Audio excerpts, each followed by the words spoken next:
This is Warmup-1 nearHundred in Java.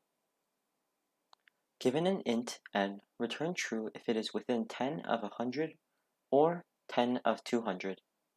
Note that math.abs_num computes the absolute value of a number. So if you know how to solve this, please solve this quickly because we'll be going over the concept of absolute value here. So if you already know about that and know how to implement this, just please skip ahead or solve it yourself. So yeah, so let's just go over the absolute value operator in terms of math at least.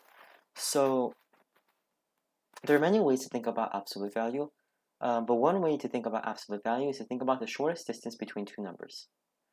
If we do, for example, 10 minus 4 and then do absolute value, of course, what I'm talking about is the differences. So the absolute difference between 10 and 4 is the shortest difference between 4 and 10 on a number line.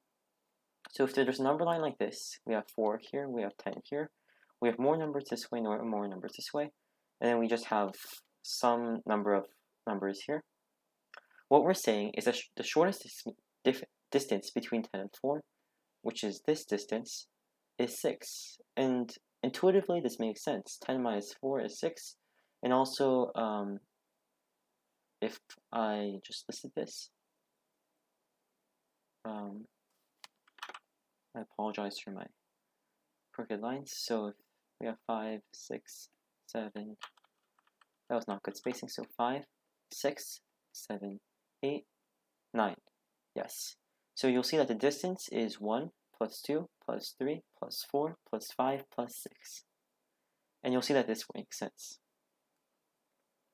You'll also see how this can be used to determine the number of numbers that are some distance from another number. Here's what I mean. If, for example, we're looking for numbers x such that x is 10 away from 20, or let's actually decrease these numbers a little. So 5 away from 10. You'll see that this is equivalent to saying x minus 10 is less than 5. So if on another number line, this is 10, then and then we just label numbers here.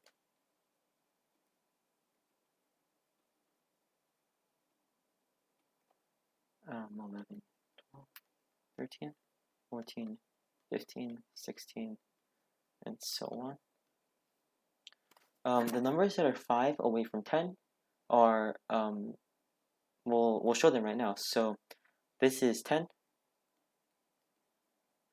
So 1 away from 10 is these two numbers, 9 and 11. 2 away from 10 is these two numbers, 8 and 12. 3 away from 10 is 7 and 12, 7 and 13. And you'll see that we're just expanding the number because if this is 2 away from 10 and this is 3 away from 10. So next, the next numbers are 4 away from 10, which is 6 and 14. Next we have 5 away from 10, which is 5 and 15. So what we're saying is that it's at most 5 away from 10. So actually this is at most. So you'll see that these are all the numbers that fit the bill. 5 is 5 away from 10, 6 is 4 away from 10, 7 is 3 away from 10, etc. 10 is of course 0 away from 10. 11 is 1 away from 10. 12 is 2 away from 10, and so on until 15, which is 5 away from 10. And you'll notice that for all these numbers, the expression 10 minus x is less than or equal to 5 also holds true. 5 minus 10, the absolute difference between 5 and 10 is 5. The absolute difference between 6 and 10 is 4, etc. And this applies for all of these numbers. What I'm getting at is by saying that this condition must always hold true if we're looking for x that is at most 5 away from 10. And you'll see that this is the maximum distance, and this is our reference point. So we can apply this principle to this problem. It's saying that return true if n is within 10 of 100 or 10 of 200. Applying this formula or this concept, we'll see that if n, I'll use this number color. If n is 10 within 10 of 100, this also is equal to saying the reference point, which is 100, and the absolute difference between 100 minus n is less than or equal to 10. Again, so this is the reference point, and then this expression as a whole just says the distance between 100 and n, and that distance must be less than or equal to 10 for n to be within 10 of 100. Similarly here, we can say that if n is within 10 of 200, then the absolute difference between 200 minus n, or the shortest distance between 200 minus n, is less than 10 or within 10.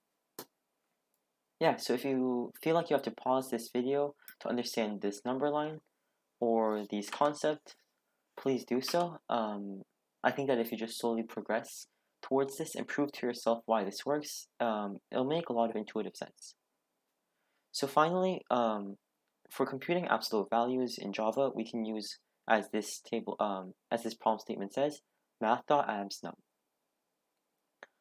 So we'll just compute this with math.abs. And that's about it, so let's implement it. So first we have the case if n is within 10 of 100. And as we said, we just proved that this is equivalent to this expression, or this equation. So we'll write that if the absolute value of n and 100, n minus 100, or the absolute difference between 100 minus n is less than or equal to 10, we return true. The other case is, actually I'll just copy this. The other case is that if